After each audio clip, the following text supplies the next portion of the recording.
जनहित याचिका म्हणजे काय, ती कशी दाखल करतात आणि त्याच्या माध्यमातून समाजात आपण कसा बदल घडवून आणू शकतो हे आज आपण समजून घेऊया. जनहित याचिका म्हणजे पब्लिक इंटरेस्ट लिटिगेशन किंवा त्याला PIL सुद्धा म्हणतात. भारतातील न्यायव्यवस्था ही लोकाभिमुख कशी व्हावी यासाठी विविध उपाययोजना आखल्या जातात. त्यातीलच एक महत्त्वाची उपाययोजना म्हणजे जनहित याचिका. ही उपाययोजना भारतातील 17वे सरन्यायाधीश न्यायमूर्ती PN भगवती यांनी प्रस्थापित केली. जगभरात या याचिकेसंदर्भातला सर्वात पहिला विचार हा अमेरिकेत करण्यात आला. अमेरिकेत या याचिकेला सामाजिक कार्यवाही याचिका असे म्हणतात. मग अमेरिका असो किंवा आता भारतात या याचिकेमागील एकच उद्देश राहिलेला आहे, तो म्हणजे सर्वसामान्य माणसाला जलद आणि कमी पैशात न्याय मिळवून देणे. भारतातील न्यायव्यवस्थेत अनेक चांगले न्यायाधीश होऊन गेले. त्याच्याचपैकी एक म्हणजे न्यायमूर्ती PN भगवती. न्यायमूर्ती PN भगवती यांना ठाऊक होते की न्याय हे चार भिंतीच्या आड होऊ शकत नाही, म्हणून न्यायाची जी संकल्पना आहे ती जनसामान्यापर्यंत पोहोचणे तेवढेच गरजेचे आहे. यासाठी त्यांनी भारतातील विविध भागात दौरा केला आणि अनेक लोकांशी त्यांनी संवाद साधला. तेव्हा त्यांच्या हे लक्षात आले की बऱ्याच लोकांना न्याय मिळवण्यात फार अडचणी होत आहेत.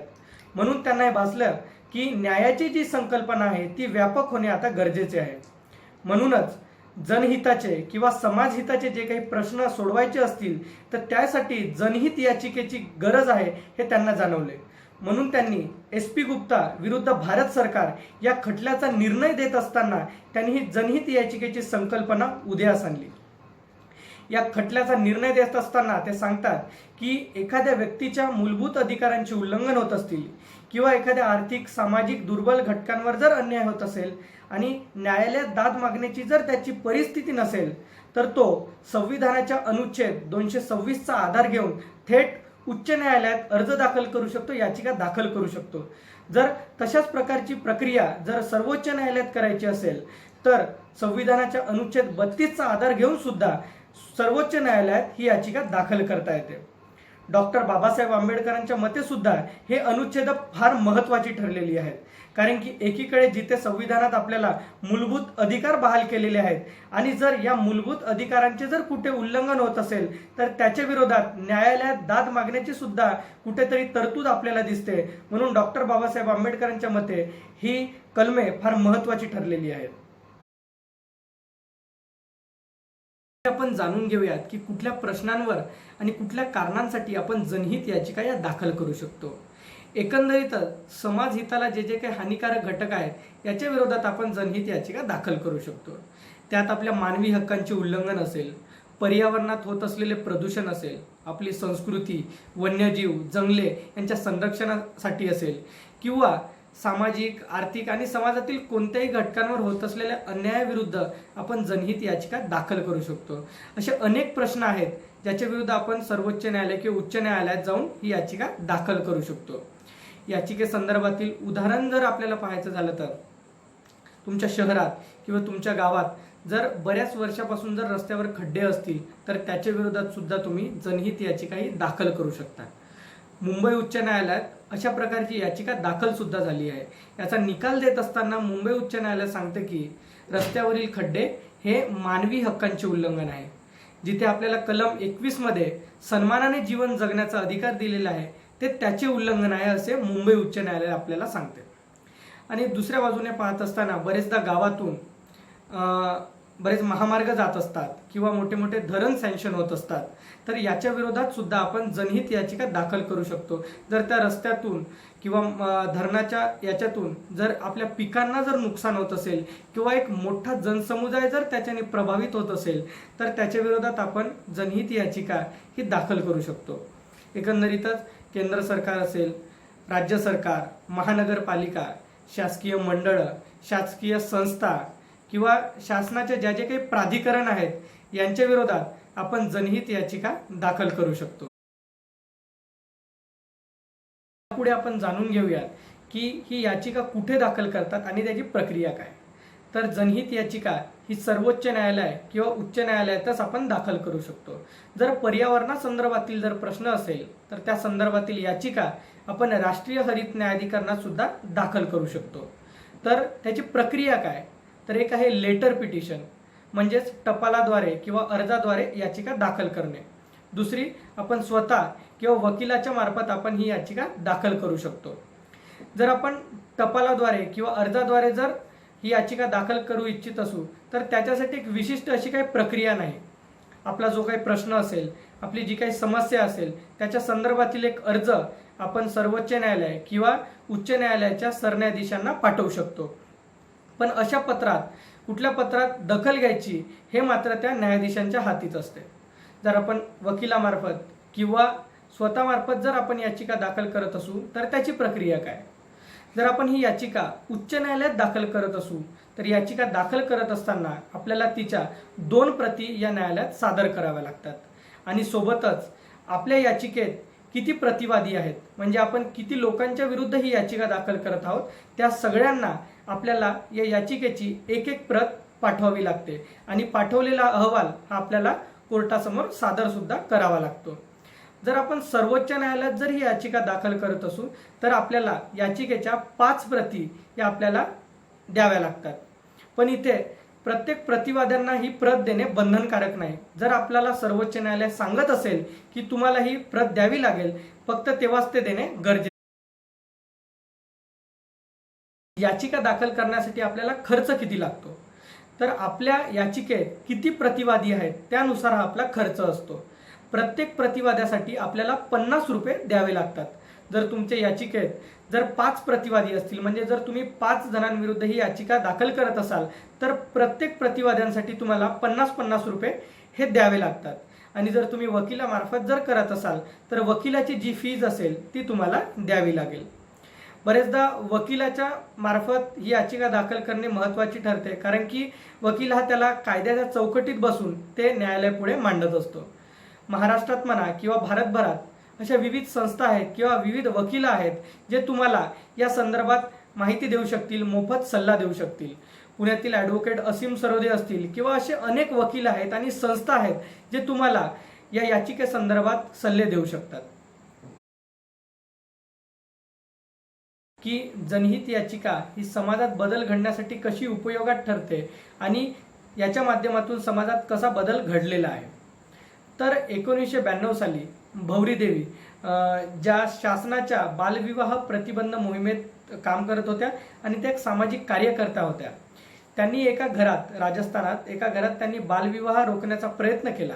त्यावेळेस ती गोष्ट त्या घरच्यांना पटली नाही आणि त्या घरातील 5 पुरुषांनी भौरी देवीवर बलात्कार केला. या संदर्भातील कोर्टात याचिका सुद्धा दाखल झाल्या. पण त्यातून जो निकाल आला तो आता आपल्यासाठी फार महत्त्वाचा ठरलेला आहे. महिलांच्या संरक्षणासाठी ज्या विशाखा गाईडलाईन्स आपल्याला दिसतात ते या याचिकेच्या माध्यमातूनच आपल्याला आलेल्या दिसतात. आणि कामाच्या ठिकाणी ज्या काही महिलांचे लैंगिक छळ होताना आपल्याला बरेचदा दिसतात त्याच्या संदर्भातील अधिसूचना सुद्धा या खटल्याच्या निकालानंतरच आपल्याला आलेल्या दिसतात आणि त्या संदर्भात नंतर कायदा सुद्धा करण्यात आलेला आहे. दुसरी अशीच एक याचिका दाखल करण्यात आली होती, ती म्हणजे हुसेन आरा विरुद्ध बिहार राज्य. इंडियन एक्सप्रेस वृत्तपत्रात जे काही अंडर ट्रायल कैदी असतात त्यांची कारागृहात किती वाईट परिस्थिती आहे या संदर्भातील एक बातमी प्रकाशित झाली होती. त्या विरोधात एका वकिलांनी याचिका दाखल केली होती. त्यावेळेस याचिकेत एक फार महत्त्वाचा निकाल उच्च न्यायालयाने दिला आणि त्यात अशा जे काही कैदी अंडर ट्रायल कैदी होते अशा 40,000 कैद्यांची त्यावेळेस सुटका सुद्धा करण्यात आली होती. यापुढे आपण जाणून घेऊयात की जनहित याचिका दाखल करत असताना माझा वैयक्तिक अनुभव काय आलेला आहे.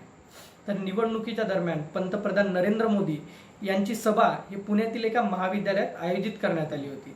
ती राजकीय सभा होती आणि त्या सभेदरम्यान ज्या पटांगणावर जी सभा होणार होती तेथील 27 ते 28 मोठे वृक्ष हे तोडण्यात आलेले होते आणि काही भागात डांबरीकरण सुद्धा करण्यात आले होते. तर नरेंद्र मोदी यांना विरोध म्हणून नाही तर जो वृक्षतोडीचा प्रश्न होता तो मला फार गंभीर वाटला, म्हणून मी आणि माझा एक सहकारी आम्ही जनहित याचिका ही दाखल केली होती. आणि जनहित याचिका दाखल करत असताना आम्ही न्यायालयाला ही मागणी केली की ज्या पक्षातर्फे आणि ज्या महाविद्यालयात अशा प्रकारची सभा आयोजित करण्यात आली होती त्यांना न्यायालयाने दंड सुनवावा. परंतु नंतर कोरोनाचा प्रादुर्भाव वाढल्याने अजूनपर्यंत त्याचा निकाल काही लागलेला नाही. पण सकारात्मक निकाल लागेल अशी माझी इच्छा आहे। तर सगळ्यांना हाजी अली दर्गा मुंबईतला माहीत असेल।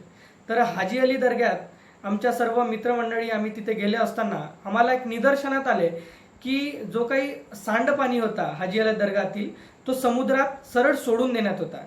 कायद्यात तर अशा प्रकारची तरतूद आहे की कुठलेही सांडपाणी ही प्रक्रिया न करता आपण समुद्रात किंवा नदीत किंवा नाल्यात सोडू शकत नाही, पण हाजी अली दर्ग्यात तशा कुठल्याही प्रकारची प्रक्रिया ही केली जात नव्हती। तेव्हा आमचे मित्र ॲडव्होकेट अमीर शेख, ॲडव्होकेट दीपक चटप यांनी मिळून ही याचिका तयार केली आणि ही याचिका दाखल करण्यात आली। त्यावेळेस एक सकारात्मक आम्हाला निकाल न्यायालयाकडून मिळालेला दिसला। आता हाजी अली दर्ग्यात जर आपण गेलो तर आपल्याला दिसेल की जो काही सांडपाण्याची प्रक्रिया करूनच आता समुद्रात ते सोडून देण्यात येतं। अशाच प्रकारची पुन्हा एक याचिका आम्ही मित्रांनी मिळून न्यायालयात दाखल केलेली आहे। ती म्हणजे घनकचरा व्यवस्थापन कायदा यात असं अंतर्भूत आहे की जे काही कॉन्डम किंवा ज्या काही सॅनिटरी वेस्ट असतात त्याच्यासोबत त्या कंपनीने एक पिशवी द्यावी, जेणेकरून ज्याचा वापर झाल्यावर आपल्याला ते फेकता येईल आणि जे काही कचरा वेचक असतात त्यांच्यासुद्धा ते निदर्शनात येईल की या पिशवीत अशा प्रकारचा सॅनिटरी वेस्ट फेकलेला आहे। पण आमच्या निदर्शनात आले की कुठल्याही प्रकारची कंपनी ही अशा प्रकारची पिशवी देत नाही आणि त्यामुळे जे काही कचरा वेचक असतात त्यांना सुद्धा ते निदर्शनात येत नाही की या कचऱ्यात या प्रकारचे सॅनिटरी वेस्ट आहे आणि त्यांच्यामुळे त्यांना आपल्या हातानेच ते उचलावं लागतं आणि कुठेतरी त्यांच्या मानवी हक्कांचे उल्लंघन होत असताना आम्हाला तर दिसलं आणि त्यामुळे आम्ही मित्रांनी मिळून ही याचिका दाखल केली। त्यावेळी कोर्टाने असे नोटीस सुद्धा सगळ्या कंपन्यांना बजावले की जर तुम्ही अशा प्रकारची पिशवी दिली नाही तर आम्ही तुम्हाला दंड ठोकावू।